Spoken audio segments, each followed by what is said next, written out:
ఈ వర్క్షీట్ని ఒకసారి గమనించండి. If I dash a bird I would fly. If I were a bird or if I was a bird. If I were ఎప్పుడు ఉపయోగిస్తామంటే ఒక unreal imaginary situation కోసం. కానీ ఇఫ్ ఐ వాజ్ అన్నది ఒక real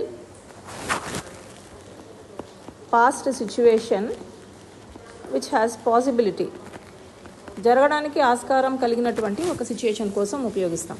so if I dash a bird I would fly అంటే నేను ఒక బర్డ్ అంటే ఎగరగలిగి ఉండేవాడిని. సో ఎప్పటికీ జరగని ఒక ఊహాగానం కాబట్టి ఇఫ్ ఐ వర్. ఈ సెకండ్ సెంటెన్స్ చూడండి. If I dash late I apologise. నేను లేట్ వచ్చింటే క్షమాపణలు కోరుకుంటున్నా. సో దీనికి పాసిబిలిటీ ఉంది కదా. అలాగే if I dash rich I would buy a car. నేను కనుక రిచ్ అయ్యి ఉంటే, ఇది కూడా ఊహాగానమే, ఇమాజినేషన్, అన్రియల్ సిచ్యువేషన్ కాబట్టి వర్.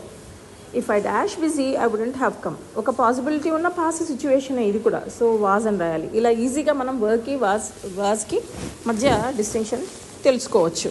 So can you guess this answer for me?